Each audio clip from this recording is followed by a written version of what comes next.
हिमाचल प्रदेश में 1 जून को 7वें चरण का मतदान होना है, जिसके लिए बीजेपी के स्टार प्रचारक जमकर प्रचार में जुटे हैं।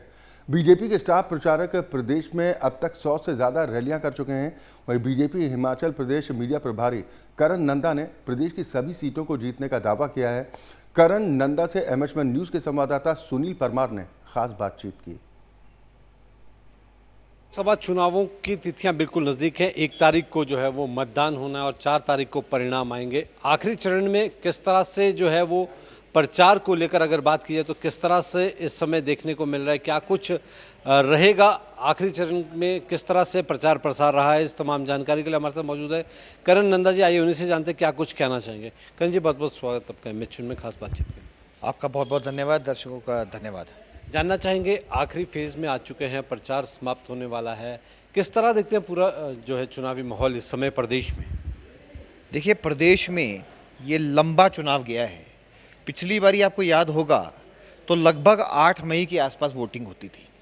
इस बार ये है 20-21 दिन ज़्यादा जो है वो समय का मिला है प्रचार का। पर भारतीय जनता पार्टी ने किसी भी प्रकार की कमी जो है प्रचार में छोड़ी ही नहीं है। अगर आप देखेंगे तो भारतीय जनता पार्टी के तमाम लीडरशिप जो है वो 100 से अधिक रैलीज कर चुकी है। उसमें बिंदल जी, जयराम जी लोकल लीडरशिप है। अब देखिए, प्रधानमंत्री जी ने 2 रैलियों को यहाँ पर संबोधित किया। एक नाहन के चौगान में किया और दूसरा मंडी के पड्डल में किया। और किस प्रकार से जो है वो ऊर्जा निकल के आई है, वो एक देखने वाला स्मरण पल था। जहाँ लोगों ने समर्थन दिया वहाँ मोदी जी भावुक भी हुए और लोगों के साथ दिल से जुड़े। उसके उपरांत जो है अमित शाह जी हिमाचल प्रदेश आए और एकदम अगले दिन ही आए। जिस दिन मोदी जी थे उसके अगले दिन जो है अमित शाह जी यहाँ पर आए और फिर से 2 रैलियों का संबोधित किया, कांगड़ा में किया। और उसके बाद देखिए किस प्रकार से जो है हमीरपुर और कांगड़ा का वातावरण बदला। उन्होंने स्पष्ट रूप से बताया कि मुख्यमंत्री सुखविंदर सिंह सुक्खू एटीएम मशीन है। उन्होंने स्पष्ट रूप से बताया कि केंद्र ने कितना पैसा हिमाचल प्रदेश को भेजा और यहाँ के लोगों ने भाई भतीजावाद करके उसको गटकने का काम किया। ये कांग्रेस सरकार जो है भ्रष्ट सरकार है, ये हमारे नेता जो है वो सिद्ध करके गए। आज नितिन गडकरी जी हिमाचल प्रदेश में आए हैं और 2 रैलियां कर रहे हैं। उसमें से एक ऊना में कुटलैड़ में करी और दूसरी आनी में करी। आप देखिए किस प्रकार से जो है उन्होंने यहाँ पर अभूतपूर्व विकास जो हुआ है, एक सड़कों का जंजाल बना है। प्रधानमंत्री ग्राम सड़क योजना से जो है 90,000 किलोमीटर की सड़कें यहाँ पे बनी हैं, गांव-गांव जुड़ा है। उन्होंने स्पष्ट रूप से दिखाया कि हिमाचल प्रदेश को कितना लाभ जो है वो सड़कों का हुआ।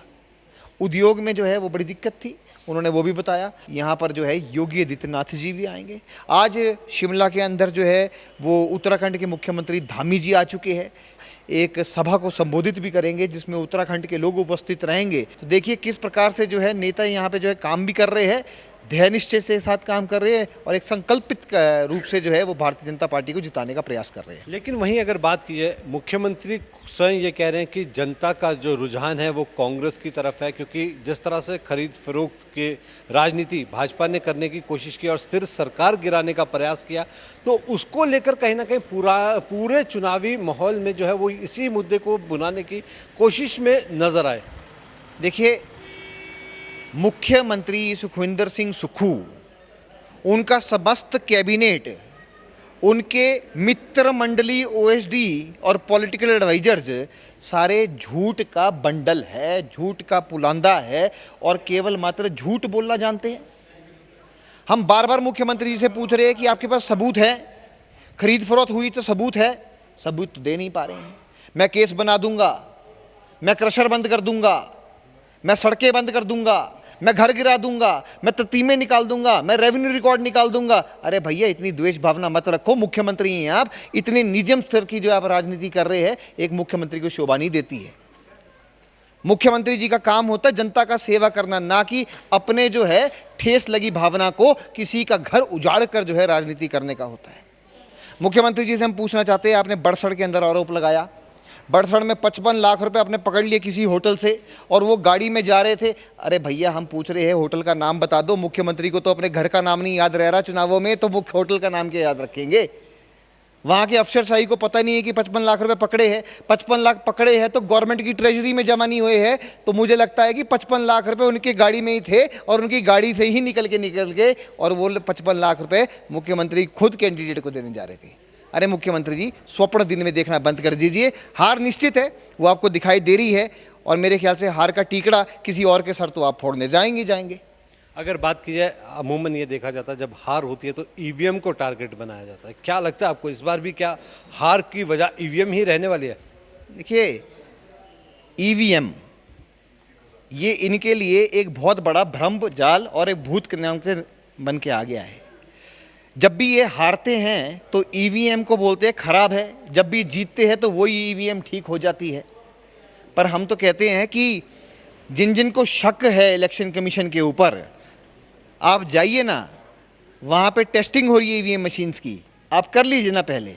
बैलेट पेपर आप चाहे 1 नंबर पे लगाए, 2 नंबर पे लगाए या 3 नंबर पे लगाए, पर 1 नंबर पे तो भारतीय जनता पार्टी ही जीतेगी, क्योंकि जनता का भाव ईवीएम के साथ जुड़ा है।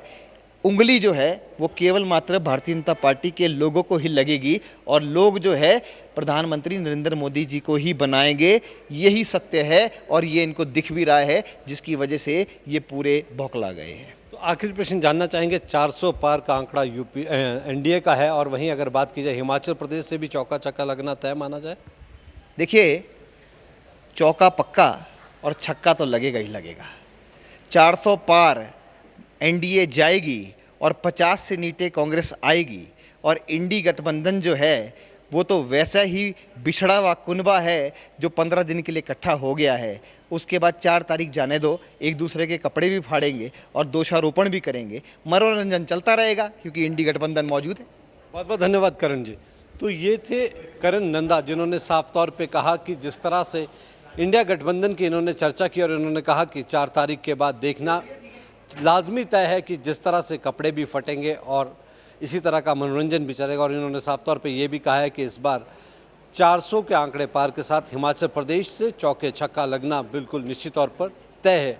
अब देखना ही होगा कि जब 1 तारीख को मतदान होता है और 4 तारीख को परिणाम आता है तो आखिर किसकी झोली में यह परिणाम रहता है।